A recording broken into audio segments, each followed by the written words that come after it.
यकीनन आप सब बिल्कुल ठीक होंगे। मेरे साथ मौजूद हैं हाफिज़ मोहम्मद इमरान। और इस वक्त पाकिस्तान और जनूब अफ्रीका का मैच कराची में जारी है, जबकि दूसरी तरफ इंडिया और इंग्लैंड का मैच जारी है, जहां पर शुभमन गिल ने एक और सेंचुरी स्कोर की है अपनी वनडे इंटरनेशनल में। पाकिस्तान में जो जारी मैच है उसमें एक बड़ा अच्छा आगाज़ किया है जनूबी अफ्रीका ने पहले बैटिंग करते हुए। एक विकेट उनकी इब्तिदा में गिरी जब डिजोर्जी आउट हुए, लेकिन उसके बाद कप्तान बबूमा और वो खिलाड़ी जो कि पाकिस्तान में दूसरा मैच खेल रहे हैं, जिसके उन्होंने एक अच्छी पार्टनरशिप ऊपर लगाई है पाकिस्तान की तरफ, और पाकिस्तान के लिए मुश्किलात हैं। रन्स पाकिस्तान की तरफ से रुके नहीं हैं, अच्छी बल्लेबाजी का मुजाहरा किया। तो ये वो चीज़ें हैं जिन पर फिर ऑस्ट्रेलिया और श्रीलंका का भी मैच चल रहा है। तो एक तरीके से चैम्पियंस ट्रॉफ़ी के जो प्रैक्टिस मैचेस हैं, आप उसको ये कह लें इस अंदाज़ में कि दुनिया के मुख्तलिफ ममालिक में जारी हैं। क्रिकेट कॉमेंटेटर राजा असद अली खान साहब हमारे साथ मौजूद हैं, इन्हीं मामला पर गुफ्तगू करते हैं। अस्सलाम वालेकुम राजा साहब।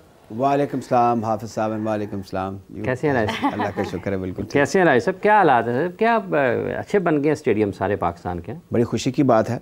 और अब प्रॉपर क्रिकेट स्टेडियम जैसे दुनिया भर में बन रहे हैं। क्रिकेट का पैसा क्रिकेट पे लग रहा है, और जो कुछ हुआ बड़ी जल्दी में हुआ है। उजलत में नहीं हुआ, जल्दी में हुआ और बड़ा अच्छा हो गया। जो लोग गए हैं, जिन्होंने देखा है, उन्होंने कहा जी कि स्टेट ऑफ द आर्ट ये स्टेडियम है।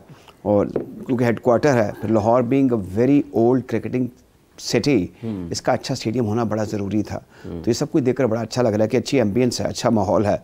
और अब to start with tri nation, दुनिया की जो चोटी की टीमें ICC के इवेंट्स साउथ अफ्रीका तो नहीं, लेकिन पाकिस्तान न्यूजीलैंड जीत चुकी हुई हैं, तो इनके दरमियान हो रहा है। तो बिसाइड दिस मेरे ख्याल में एक ये शो पीस होता है किसी मुल्क के स्पोर्ट्स इंफ्रास्ट्रक्चर को देख कर के यहाँ ये लोग ऑर्गेनाइज हैं, इनका infrastructure state of the art है। तो 3 तो स्टेडियम आपके ठीक हो गए हैं। आपको देखा होगा आपने, जो पिंडी का स्टेडियम था वो उसकी लुक बड़ी कंजर्वेटिव थी, तो वो भी अब कुछ बेहतर हो गया। लाहौर बहुत अच्छा हो गया, और कराची में तो रद्द-बदल पहले भी हुआ था, उसमें अब मज़ीद तब्दीलियाँ की गई हैं, वो भी अब अच्छा हो गया। तो मेरे ख्याल में ये for cricket and for cricket lovers end of course ये अब स्पेक्टेटर फ्रेंडली भी हो गए हैं। तो ये बड़ी अच्छी बात है कि वहाँ पर सब सहूलियात जो हैं वो खिलाड़ियों के लिए, बैठने वालों के लिए, इंतज़ाम करने वालों के लिए, और फिर ब्रॉडकास्टर्स के लिए बड़ी लाइट बड़ी अच्छी है, जिससे हम देख सकते हैं कि स्क्रीन बड़ी अच्छी उसकी साइज़ है। तो सब कुछ मेरे ख्याल में अच्छी खबरें हैं as far as cricket is concern. और टीम रहा है सर?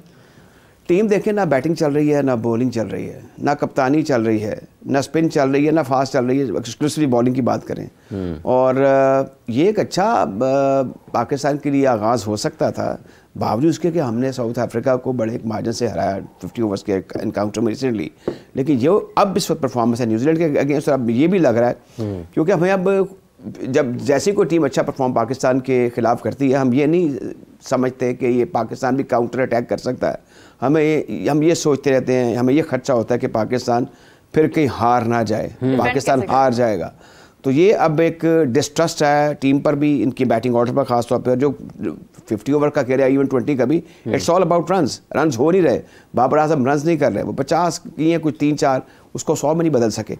ये बड़ी अब सोचने की बात है। अपने मुल्क में भी आप, अपनी सरजमीन पर भी आप परफॉर्म नहीं कर रहे। बाहर तो चले, अब कह सकते हैं वहाँ पर चले, अब एक्सेप्शनली आपने 50 ओवर्स में अच्छा परफॉर्म किया है, लेकिन यहाँ पर आप अपने मुल्क में पिछड़े हुए हैं।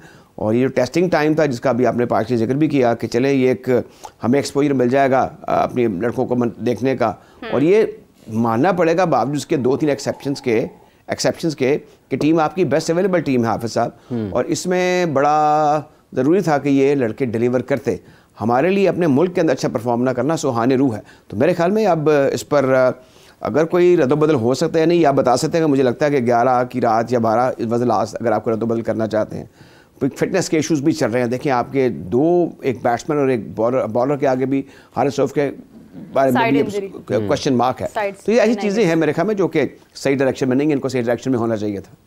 As you are a commentator, हमने देखा कि कमेंटेटर स्पेशली जब अपने मुल्क की कोई कमेंट्री कर रहा होता है तो उसके जज्बात भी जुड़े होते हैं क्रिकेट के साथ। सुनील गावस्कर साहब को देखा, बड़ा गुस्सा आ गया उनको ऋषभ पंत के ऊपर ड्यूरिंग द BGT।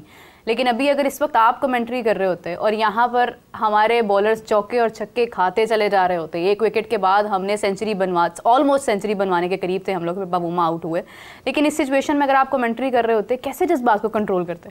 देखिए जज्बात को कंट्रोल करना पड़ता है, लेकिन हम क्योंकि हमारी टारगेट ऑडियंस ज़्यादातर पाकिस्तानी या पाकिस्तान के इर्द गिर्द के मुल्क बाहर के होते हैं जो साथ जुड़े हुए हैं। मैं आपको ये बताता हूँ कि मैं कोशिश ये करता हूँ कि प्रोफेशनली अपना रखा जाए, लोगों को सही तस्वीर दिखाई जाए और ज़्यादा रोना धोना ना किया जाए।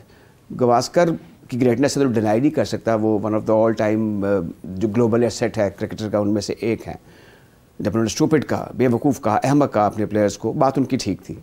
हमारे यहाँ पर अब ज़्यादा कर नहीं सकते। उसकी वजह ये है कि हमारे जो सुनने वाले हैं पहले इतनी इमोशनली इम्बैलेंस हैं। अगर हम वहाँ पे बैठ कर तो फिर इस तरह का करना है, उनको थोड़ा सा बराबर बताने चले, कंसोल कर दें, कोई दिलचस्पी का एलिमेंट कर लें, किसी की पर्सनल कोई थोड़ी सी बातें बताएं जिससे थोड़े से स्टेबल हो जाए, और स्टिक रहे विद द कमेंट्री। ये ना अगर टीवी या रेडियो बंद कर दें। तो ये बड़ी चीज़ें हैं। जैसे आप प्रोग्राम कर रहे हैं, आप, मुझे पता है आजकल कितना मुश्किल काम हो गया है कि लोगों को सही तस्वीर भी दिखाना, साथ उनका इंटरेस्ट भी, उनको डिस्करेज भी ना करना। तो हम ये सारी ऐसी बातें करते रहते हैं। लेकिन जब देखें होबार्ट में जब अफरीदी ने उसको छिक्के मारे ब्रेट ली को, तो वो सीन ही और था, वो बताने का मज़ा ही कुछ और था। ब्रेट ली सचमुच में अपना रनअप भूल गया था, इतनी क्लीन हिटिंग करते थे, उसको डिस्क्राइब करने का मज़ा ही कुछ और। हाँ, बिल्कुल। पाकिस्तान के पास ऐसे क्रिकेटर रहे हैं जो बड़े बड़े डोमिनेट रहे हैं, बड़ा नाम और मुकाम था, लेकिन अब यूँ लगता है कि जो मेजॉरिटीज़ हैं उन्हें डेरे डाली हैं हर शोबे में, और ये सब कुछ हो रहा है। दूसरा सबसे इंपॉर्टेंट चीज़ आप देख लें कि लोग अब बातें बनाते हैं कि एक तो आपका यानी एक मेन स्ट्रीम सारा सिलसिला है, बाकायदा निज़ाम है।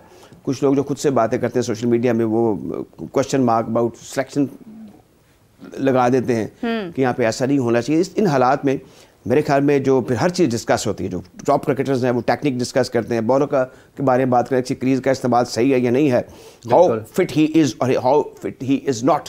तो ये सारी ऐसी चीज़ें हैं। मेरे ख्याल में जो नॉलेजेबल क्रिकेट क्राउड है पाकिस्तान का, जो पब्लिक है, वो अब काफ़ी समझना शुरू हो गई है। फिर देखें प्रोग्राम्स होते हैं टेलीविज़न पर, लोग समझ जाते हैं कि हो क्या रहा है, हकीकत क्या है और कहाँ कहाँ सुकम मौजूद है। ये सारी ऐसी बातें हैं जो आप कमेंट्री में कर लेते हैं, बता देते हैं, लेकिन जो आंखों देखा हाल रेडियो का है ना, वो समा बांध देता है। इसमें भी हम पिछड़ रहे हैं।